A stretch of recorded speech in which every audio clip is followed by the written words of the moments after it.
काला सर्प शरीर में, खाइन सब जग झारी। बिरले तेजन बाचे जो रामय भजे विचारे। सबके शरीर में काला सर्प है और सारे जगत को झार झारा उसने खा लिया। वही बिरले जन बचेंगे जो विचार पूर्वक राम का भजन करेंगे। पहली पंक्ति में शरीर में निवास करने वाले काले सर्प का वर्णन है और दूसरी पंक्ति में राम के भजन का वर्णन है। रोग है और दवाई है, दुर्घटना का स्थल है और उससे बचने का उपाय है। काला सर्प साहब कहते पहली पंक्ति में और दूसरी पंक्ति में विचार पूर्वक राम का भजन करते। काला सर्प क्या है और राम का भजन क्या है? काले सर्प ने सबको झार झारा खा लिया है और उससे बचने का एक ही उपाय है, विचार पूर्वक राम का भजन। काला सर्प है काम, कल्पना, अहंकार। काम ही मुख्य है, उसी में कल्पना उत्पन्न होती। काम और अहंकार यानी कामना और अहंकार एक सिक्के के दो पहलू हैं। इनको एकदम अलग अलग नहीं किया जा सकता है। अहंकार के मिट जाने पर काम मिट जाता है, काम के मिट जाने पर अहंकार नहीं रहता है। एक काम तो काम धंधा होता है, उस सबको करना है विवेक पूर्वक। एक काम है विषयों के प्रति ललक, विषयों के प्रति खिंचाव। उसमें केंद्र में है काम भोग, स्त्री और पुरुष का पारस्परिक आकर्षण, ये केंद्र में। लेकिन संसार की जितनी इच्छाएं हैं, लोक नायक बनने की इच्छा, ऊंचे पद पर पहुंचने की इच्छा, सबको अपने बस में करने की इच्छा, सब पर शासन करने की इच्छा, अनेक इंद्रियों के भोगों की लंपटता, जो कुछ भी जड़ दृश्य की तरफ खिंचाव के कारण है, वो सब काम है और वो काला सर्प है और सबके शरीर में रहता है और खाइन सब जग झार झारा सारे मनुष्यों को खा लिया। हर इंसान हर समय किसी विषय में आसक्त रहता है। मन के सामने एक विषय रहता है जिसमें वो आसक्त रहता है। रूप में रहे, चाहे गंध में, चाहे स्वाद में, चाहे शब्द में, चाहे स्पर्श में। स्पर्श वही काम हो, मान बढ़ाई में, पद प्रतिष्ठा में, पूजापा की इच्छा में, गुरुआई की इच्छा में, ये भी काम है। गुरुआई की इच्छा में गुरु बनूं, ये भी काम है। एक न एक विषय मन के सामने रहता है, विषय आसक्ति, और उसी में जीव ऊर्जा रहता है और वही काला सर्प है और वही काट काट करके इसे खाता रहता है। और ये अंदर अंदर खोखला बना रहता है। जड़ दृश्यों में अनुराग सब समय बना रहता है। जो कुछ पांच ज्ञानेंद्रिय और मन द्वारा प्रतीत होता है, उसी में चिपकाहट। ये काला काला सांप का खाना है। काला सांप खाता रहता है, सबके अंदर में काला सांप है, सबको खाता रहता है, काटता रहता है, खोखला बनाता रहता है। मनुष्य की दुर्बलता क्या है? विषयासक्ति। सारी विषयासक्तियों से जो बिल्कुल निवृत्त हो जाता हो, महाबलवान हो जाता है। विषयासक्ति की पूर्ण निवृत्ति ही कल्याण है, ऊपर उठ जाना है। काला सर्प शरीर में खाइन सब जग झार। जगत के सभी लोगों के शरीर में ये काला सर्प बसता है। इससे कौन बचेगा? जो रामय भजे बिचारी। राम का भजन सब अपने अपने ढंग से करते हैं। यहां राम शब्द की खास बात नहीं। राम हो, अल्लाह हो, गॉड हो, ईश्वर हो, ब्रह्म हो, और जितने भजन होते हैं उनमें कुछ न कुछ लाभ होता है उनका। एक व्यक्ति नमाज पढ़ता है, वो अपने मन को किसी अदृश्य शक्ति में लगाता है। वो कल्पना करता है एक जोरावर ईश्वर है और कल्याण रूप है, दयावान है, उसको हम पुकारेंगे, उसकी तरफ उन्मुख होंगे, वो मेरी रक्षा करेगा। तो दुनियादारी से मन हटा करके एक अदृश्य चेतना शक्ति जो पराशक्ति मानता है वो उसके तरफ मन ले जाता है, तो उसका मन हल्का होता है। ऐसे कहीं भी सगुण निर्गुण कुछ मान करके परोक्ष ही सही, लेकिन वो अपना मन उधर लगाता है तो उसके मन में थोड़ा संतोष होता, थोड़ी सफाई होती, लेकिन काम पूरा नहीं होगा। साहब कहते विचार पूर्वक जब राम का भजन करे तब वो बात होगी। राम ही भजे विचारी, विचार करके राम भजन। वैसे राम भजन तो सब करते हैं, अंधकार में ढेला मारते रहते हैं, लेकिन उससे भी लाभ होता है। कठिन गर्मी में कोई चल रहा और जोर से कल्पना कर ले कि ठंडी लग गई, तो क्षण मात्र के लिए उसके रोंगटे खड़े हो सकते हैं।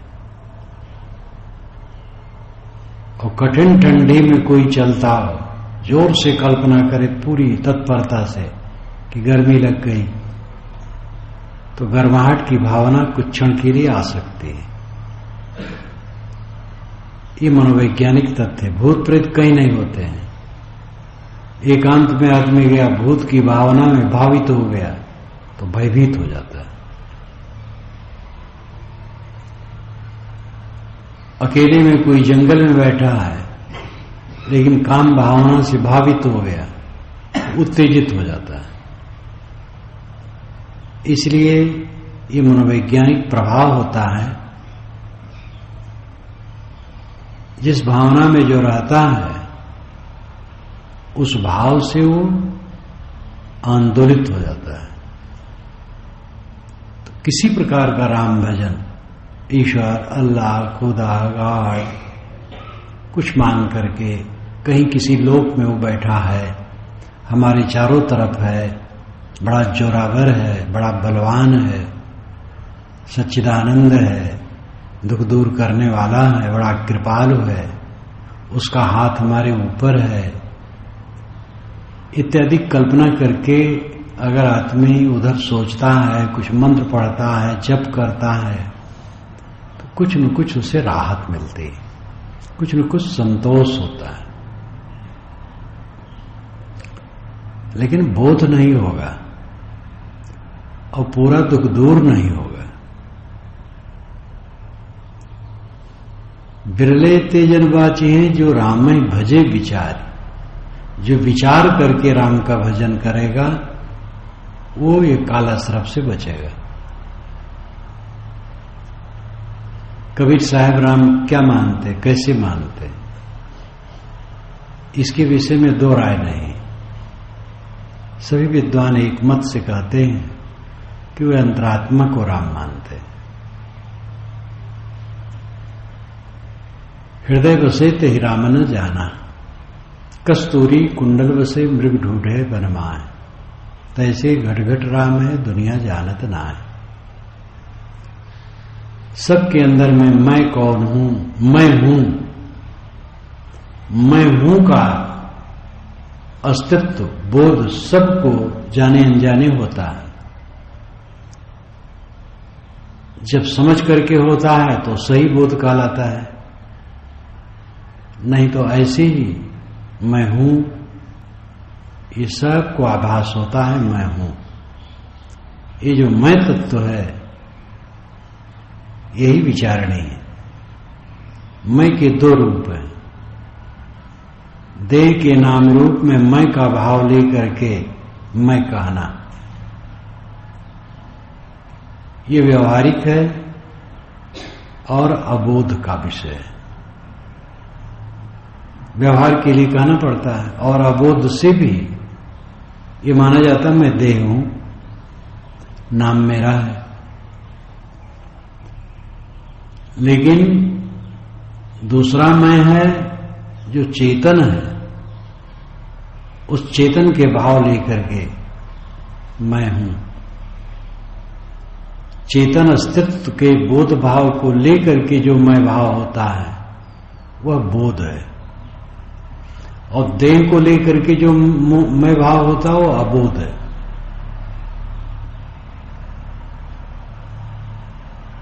मैं अहंकार है और मैं शुद्ध अवस्था है। देह और उसके नाम रूप के प्रति मैं भाव हो तो अहंकार है, अविवेक है, मलिनता है। और वो आत्मा के प्रति मैं भाव लेकर के हो तो बोध है। ये मैं तत्व, आत्म तत्व, यही राम तत्व है। रमन्ते योगिनो युष्मिन्नित राम, पंडितों ने भी कहा रमन्ते योगिनो, रमन्ते योगिना यस्मिन इति राम, जिसमें योगी रमते हैं वो राम है। किसमें रमते हैं? आत्मा में। आत्मा ही उपासनीय है।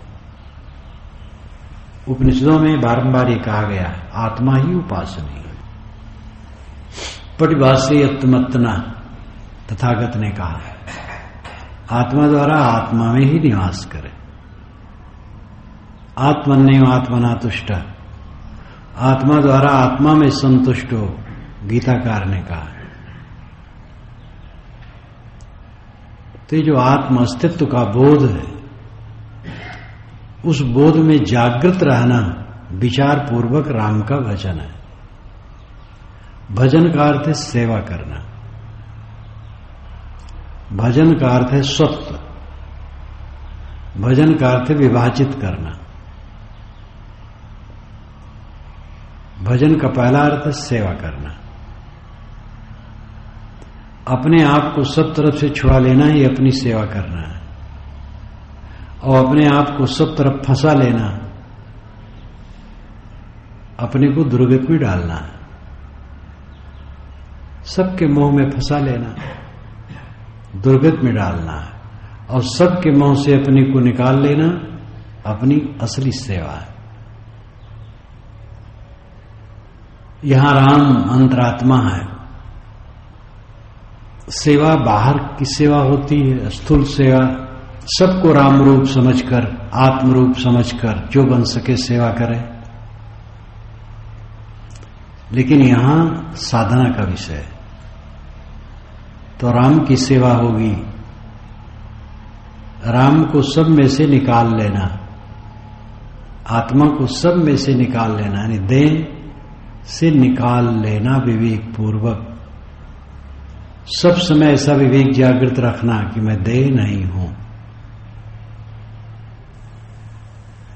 भजन का अर्थ है सत्व, सत्व का अर्थ होता है अपनापन, अपनेपन का निरंतर होशवास रहना भजन है। अपनी चेतना में निरंतर जागृत रहना भजन है। और भजन का अर्थ है विभाजित कर लेना, अलग कर लेना, छांट लेना, अपने आप को सबसे पृथक समझ करके असंग भाव में स्थित होना। देह भाव में रहेंगे तो काला सर्प काटेगा, राम भाव में रहेंगे काला सर्प मर जाएगा।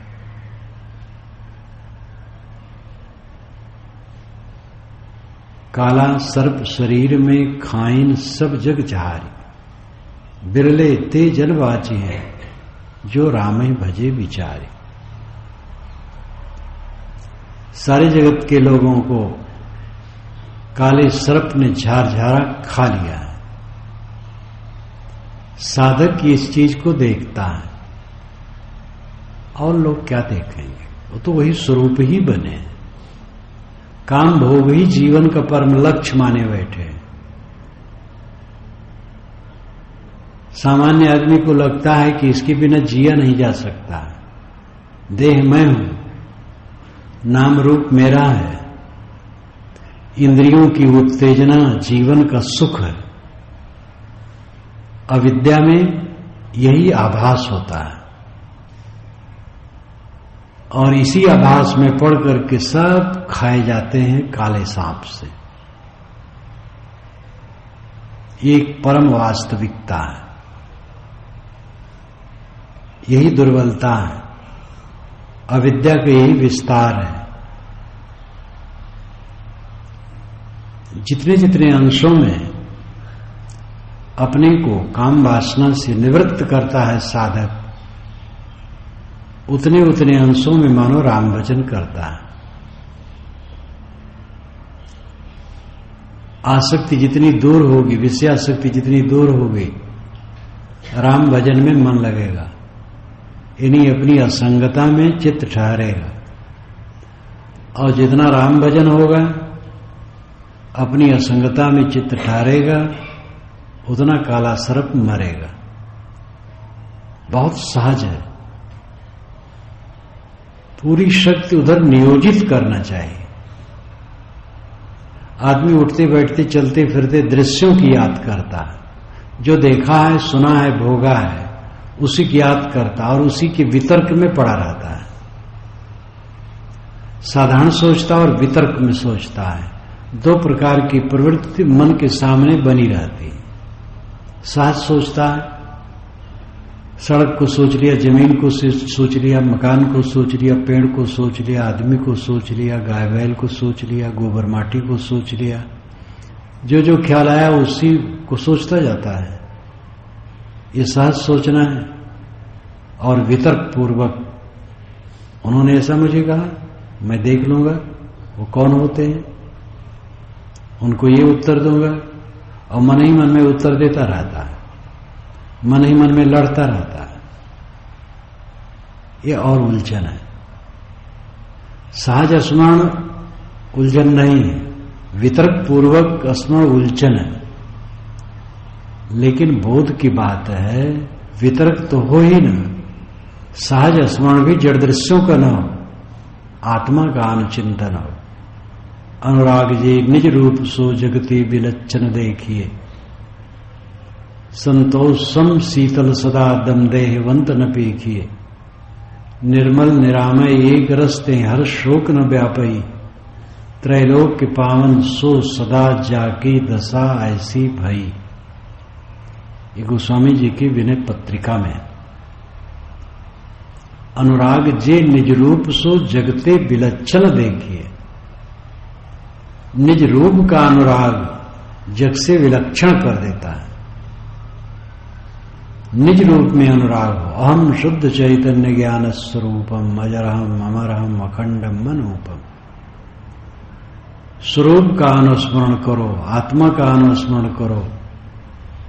मैं शुद्ध चेतन हूं। देह भाव से निकाल लेना अपने को सच्चा भजन है। जितना देह और देही का विवेक करेंगे उतना मोह छटेगा। देही जीव है, देह शरीर है, देही देह। वैसे पदों में देह के लिए भी कहीं देही आता है, लेकिन देही का शुद्ध शब्द है देह को धारण करने वाला चेतनात्मा। देह और देही दो है।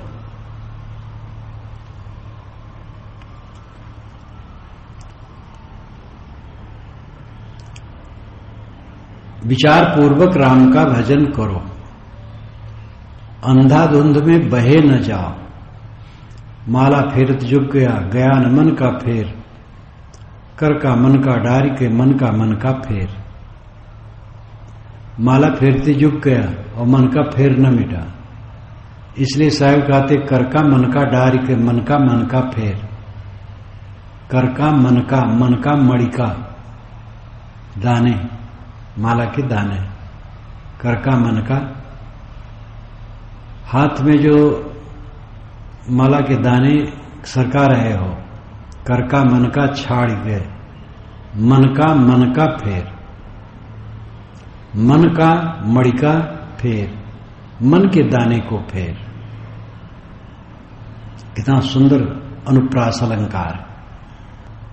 माला फेरत जुट गया, गया न मन का फेर। कर का मन का डारी के मन का फेर। ये विचार पूर्वक राम भजन। यहां हाथ से माला फेरने खंडन नहीं। यहां अर्थ है कि वही घुमाते रह गए, मन घुमाए ही ना तो क्या होगा। मन को घुमाओ। और कोई माला फेरता अच्छा करता है, परंतु भाई मन को फेराओ। मन न रंगाए रंगाए जोगी कपड़ा, हर बात में तो साहब कहे। तो यहां रंगाने की भी खंडन नहीं। खंडन है कि मन को रंगाओ, बोध में मन रंग जाए, बोध में वो तप्रोत रहे। ऐसी विरह भावना होनी चाहिए साधक के चित्त में कि उठते बैठते चलते फिरते स्वरूप का अनुराग चढ़ा रहे, आत्मा का अनुराग चढ़ा रहे, अपने आप को सबसे निवृत्त करके स्थित होने का अनुराग चढ़ा रहे। आज तक जो हम पीड़ा भोगे हैं वही पीड़ा आज भी भोग रहे हैं। तो बोध का मतलब क्या है? मन की खिन्नता, असंतोष, वितर्क, उद्वेग। ज्ञान होने पर भी यही सब चल रहे हैं, क्या मतलब हुआ? कब उस अवस्था को प्राप्त करोगे जो सच्चिदानंद है, जो परमानंद है, परम सुख है, परम निर्वाण है, ब्राह्मी स्थित है, पारख स्थित है, स्वरूप स्थित है। विविध मतों द्वारा जो अनेक शब्दों में कहा गया है उसका लब्बोलबाब पूर्ण शांति अवस्था है। और उसमें कब टिकोगे? कौन समय आए, कौन दिन उगेगा तब वो करोगे। रात दिन बस कुचुर कुचुर मन के कुचुर कुचुर में जा रहा है। मन की मलिनता, कोई कुछ कह दिया, कोई कुछ सुन दिया, खाने पीने में हो गया, लेने देने में हो गया, हर बात में जरा जरा सी बातों को लेकर के मन दरिद्र बना भटक रहा है। कब उस अवस्था में पहुंचोगे? साधक को चाहिए कि जब एकांत में बैठे तो इसे सोचे, अध्ययन करे तो बोध के प्रसंगों का अध्ययन करे, स्थूल सेवा का काम करे तो हाथ से काम करे, मन से साधना में ही लगे रहे। कर से काम मन से राम, कहें कबीर सरे दो काम। अगर कहो काम धंधा छोड़ के बैठ जाओ तो इससे कहीं भजन होगा और मनोफान शैतान करेगा। जो आवश्यक कर्तव्य करते चलो, अपने मन में साधना के अनुराग में रखो। काला सर्प शरीर में खाइन सब जग चार। सबके शरीर में काला सर्प है, जो वासना है, आसक्ति है, मोह है, अहंकार है, कल्पना है। और इसका सर्प जो संयुक्त स्वरूप है वो काम है। तथागत की भाषा में मार है, मार। संस्कृत में मार का अर्थ है मार देना, मार डालना। और पाली में विशेषतः तथागत की भाषा में मार का अर्थ है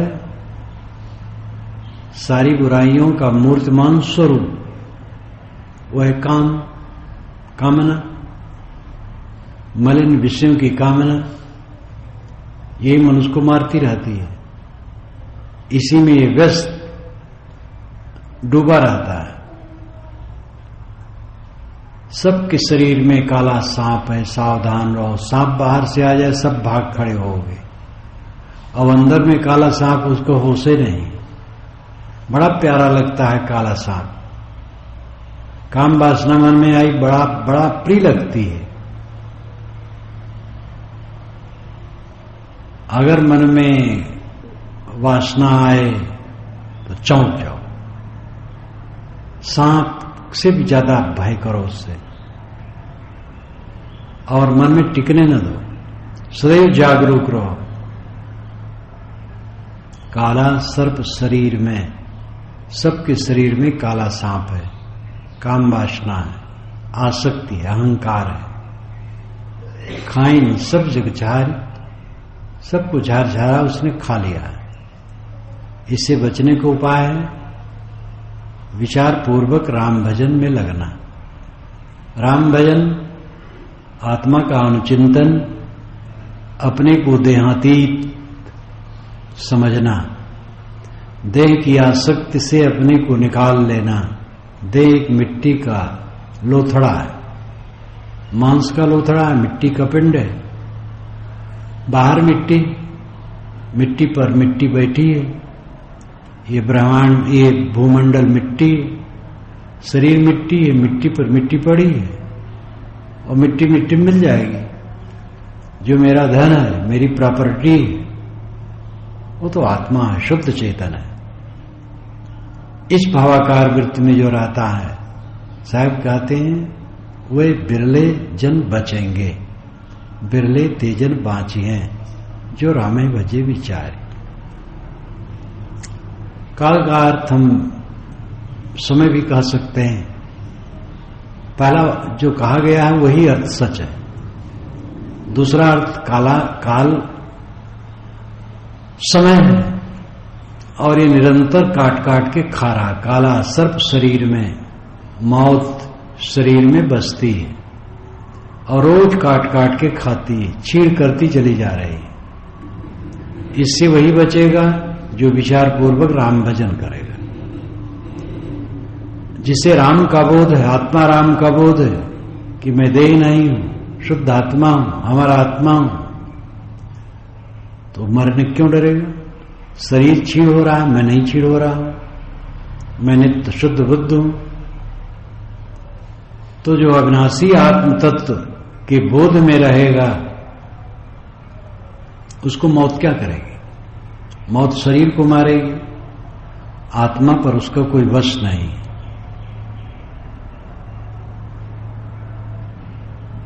शरीर क्षीण होता है, क्षीण होने दो, कोई चिंता मत करो। क्षीण होना उसकी शोभा है, और हमारी साधना की शोभा है हमारी वासनाएं क्षीण हो। शरीर क्षीण हो और वासनाएं क्षीण हो। शरीर क्षीण होने के पहले वासनाएं क्षीण हो जाए। वैसे तो सबका शरीर क्षीण होता है, नौजवान का भी क्षीण होता है। कोशिकाएं मरती बनती हैं, कण जुड़ते और छुटते हैं, तो क्षीण तो सबका होता है। जिसके शरीर में विकास भी हो रहा है, अभी नौजवानी की शुरुआत है, उसमें भी क्षीण होता है। शरीर तो क्षीण होता रहेगा, लेकिन जो अक्षीण है, जो शरीर की क्षीण होने पर क्षीण नहीं होता, जो अंगों के कट जाने पर कटता नहीं है। कोई काना है, आत्मा काना नहीं होता है। लूला लंगड़ा है, आत्मा लूला लंगड़ा नहीं होता। आत्मा तो शुद्ध बुद्ध एक रस है। इस भाव में जो रहता है, उसको मौत को क्या डर है? काला सर्प वासना अहंकार, मोह, काम, ये सब आप कह सकते हैं। इनका समुच्चय स्वरूप काम। काम कह देने सब हो जाता है। काम ललक, विषयों के प्रति ललक, और उसी में उत्तेजना, और उत्तेजना से पतन। जिसकी विषय की ललक समाप्त हो गई, आकर्षण समाप्त हो गया, वो काल पर विजयी हो गया। जिसके मन में कहीं तृष्णा नहीं रह गई, कहीं आकर्षण नहीं रह गया, वो कृतार्थ हो गया। निट्टम गतौ असंतासी वेद तणहो अनंगणो उच्चिज्य भव सल्लानि अंतिमोयम समुच्चयो। ये तथागत ने कहा, जो निष्ठागत है, कल्याण के लिए पूर्ण निष्ठा वाला है, एकदम अनुराग से भरा है, असंतासी, त्रास रहित है, न भय देता है न भय पाता है। वीत तणहो, जिसकी तृष्णा बिल्कुल समाप्त है, अनंगणो, निर्मल है, उच्चिज्य भव सल्लानि, जिसने भवशल्य को उखाड़ फेंका है। शरीर में चुहा हुआ तेज जिसने उखाड़ फेंका, ये मोह भवशल्य है, इसको उखाड़ फेंका है। अंतिमोयम समुच्चयो, उसका है अंतिम समुच्चय। समुच्चय नाम जमाव, और उसका लाक्षणिक अर्थ है शरीर। उसका अंतिम शरीर है। अब वो शरीर नहीं धारण करेगा। आज तक धारण करता रहा, अब धारण नहीं करेगा। निट्ठम गतो असंतासी वीतणो अनंगणो उच्चिज्य भव सल्लानि अंतिमोयम समुच्चयो। कल्याण के लिए निष्ठा प्राप्त, तृष्णा रहित, निर्दोष, मोह को उखाड़ फेंक देने वाला, भय रहित, वो कृतार्थ आत्मा। तो जो विचार पूर्वक राम भजन करता है, आत्मानुराग में डूबा रहता है, जड़ दृश्यों का स्मरण नहीं करता है। सतत सावधान रहना चाहिए। मैंने दो बातें बताई थी। एक तो सामान्य स्मरण हर चीज का, पेड़ पालो, घर द्वार, सड़क, खाना पानी, कपड़ा लत्ता, जो जो याद आए उसी में रमते रहना। और एक वितर्क पूर्वक, उद्वेग पूर्वक किसी की प्रतिक्रिया में उलझे रहना, ये दोनों से बचना चाहिए। और आत्मा का अनुस्मरण करना चाहिए। मैं शुद्ध हूं, निर्मल हूं, निरामय हूं, निर्दोष हूं। अपने आप को शुद्ध चैतन्य तत्व समझकर, देहातीत समझकर, देह भाव से ऊपर उठकर आत्म भाव में रमना चाहिए। यही विचार पूर्वक राम भजन है और यही काले सर्प से बचने का उपाय है।